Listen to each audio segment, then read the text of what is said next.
For some of us, being a huge fan of BioWare's franchise, Mass Effect, can sometimes make it hard to maintain a budget when a considerable amount of merch and Super Deluxe Edition deals are thrown across the table. Let's not forget EA's notorious marketing campaign strategy when it comes to the plethora of advertising pre-order exclusives, microtransactions, and of course, the notorious downloadable content. Although I myself have already fallen victim to this spectrum because I am of course a dedicated Mass Effect related channel, let me reassure you that I'm not here to be an EA shill and sell you on the idea that you need to pre-order the new Mass Effect installment, because in reality I'd tell you to do the exact opposite. I'm a big advocate for the idea of not pre-ordering your anticipated games, because at the end of the day, you should expect a company or corporation to sell you on the idea that their game is unique and spectacular, without feeling these massive waves of pre-order exclusives flying past your face and eventually making you forget the idea that you should not buy a game based on its unique storyline and gameplay, but instead buy it because of a pre-order exclusive armor piece that nobody could actually give a rat's ass about. This is exactly why the Call of Duty franchise still exists, let alone the vast majority of other shitty garbage titles that lack the unique qualities that were desperately advertised in their pre-order exclusive trailers. It's a really smart business strategy that works flawlessly due to the anticipated hype most of these franchises carry. This is where your highly anticipated games, such as No Man's Sky, makes huge bank off pre-orders because people got sucked into the hype and eventually find out how shit the game was when it officially released.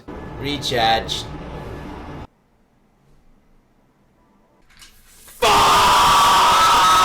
Buyer's remorse is such a common trait when it comes to pre-orders, because people essentially invest in a product that they usually know nothing about, despite what they have seen in the trailers or gameplay footage. Take Star Wars Battlefront for example. The game had some high anticipation, and when gameplay footage and confirmed details about the game came out, a lot of people thought the game was spectacular, when in reality, the business strategy behind it was designed to elude people from their skepticism. And we all know how Star Wars Battlefront turned out. Yes! Oh shit. No! Fell inside. Oh! Okay, slowest game ever made. Okay. Okay. Oh. Just. If something looks good, acts good, seems good, then does that mean the product is actually good?